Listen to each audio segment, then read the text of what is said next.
Is something upsetting you?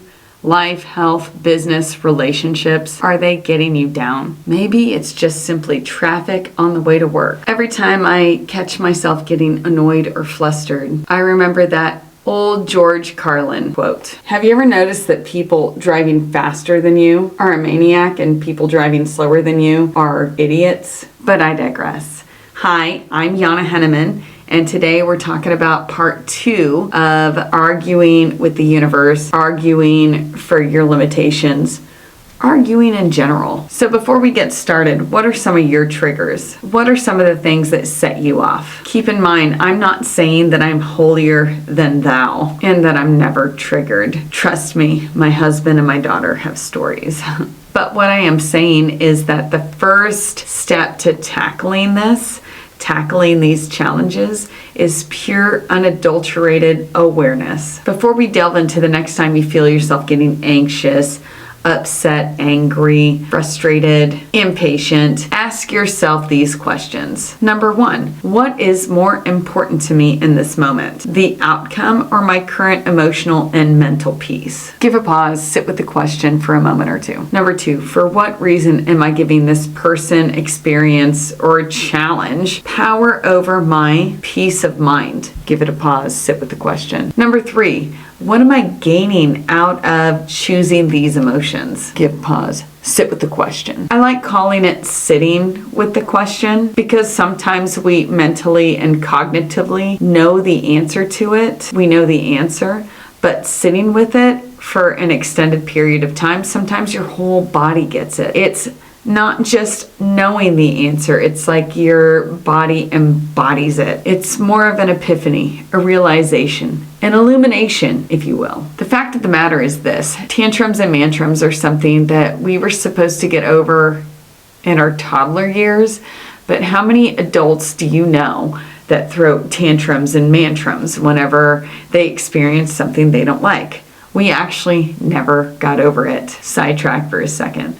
When Mia hit her terrible 2s and terrible 3s, naturally, tantrums started happening. And how we handled it was really fun. Anytime she threw a tantrum, I would tell her, this is not how you get what you want out of life.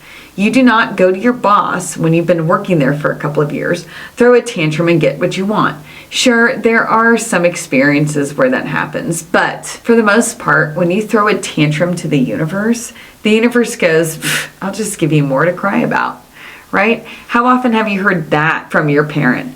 Oh, you're going to throw a tantrum. I'm going to give you more to cry about. I remember once where she was throwing a tantrum, and I told her, I was like, if you're going to act like this, I'm going to throw your toy over the balcony. Now, mind you, we lived in Kuala Lumpur at the time. She was around 3, and she did this thing where she laid on the floor and flailed about and screamed and cried. And all I did was I looked at her and I went, this isn't how you get what you want out of life. If you keep doing this, I'm going to throw your toy over the balcony. She didn't stop, so I took her favorite toy, which I still have here today. Her name is Pinola. It's this little pink turtle that she's had since she was a baby. I took her turtle and I threw it over the balcony. You know what happened? She threw an even bigger tantrum. She was like, I can't believe you would do something like that. I cannot believe that you would punish me in that way. And I just looked at her and said, okay, now it's time to go to your room. I don't have time for this. I will not be the mother of a child that I take into the grocery store and throws a freaking tantrum in the cereal aisle because she's not getting the cereal she wanted. Nope, I'm going to stuff this out while we're at home. And I did. And it's so funny. Nowadays, she doesn't get what she wants, and she's so mature about it. By the way, today is her 16th birthday, September 3rd. That's when I'm shooting this video. She's now the type of person, she'll go up to a boy. She'll go up and she'll be like, hey, I really like you. I don't want to date though. My education comes first. And if the guy says, I like you too, but only as a friend, she goes, Cool. She does not throw a tantrum. She doesn't get mad. She doesn't try to chase this person. She's more mature than 90% of the adults that I meet, including me. This is where mindfulness comes in. Sometimes the best way we can approach a challenge or an undesired result that we don't like, sometimes the best approach to any perceived challenge, situation, or undesired result is by being simply aware of it in the first place. Be aware of your reaction to the situation. You can respond or you can react. And here's what you can do to start practicing mindfulness on a daily basis. And mind you, to really embody it takes everyday practice. Even if you only take 5 minutes a day to do this, that will give you a world of different results. It's better than nothing. So number 1, mindfulness practice.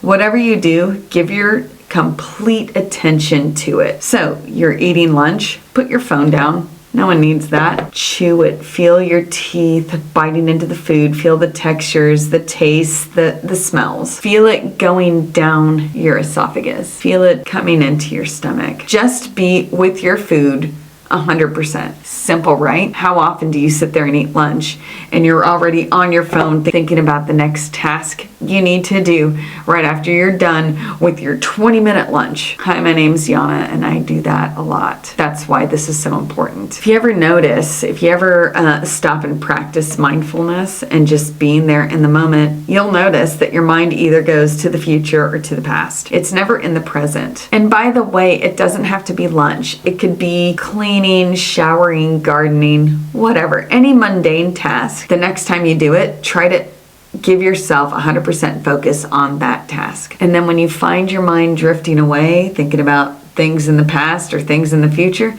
just gently bring it back and go, oh, I'm gardening right now. Or, oh, I'm eating lunch right now. Or, oh, I'm enjoying drinking the water or drinking coffee or orange juice. Now, that being said, what do you do when you find yourself agitated, frustrated, stressed out? How do you bring mindfulness into the equation when your emotions are going up? And by the way, sidetrack, when emotions go up, intelligence goes down.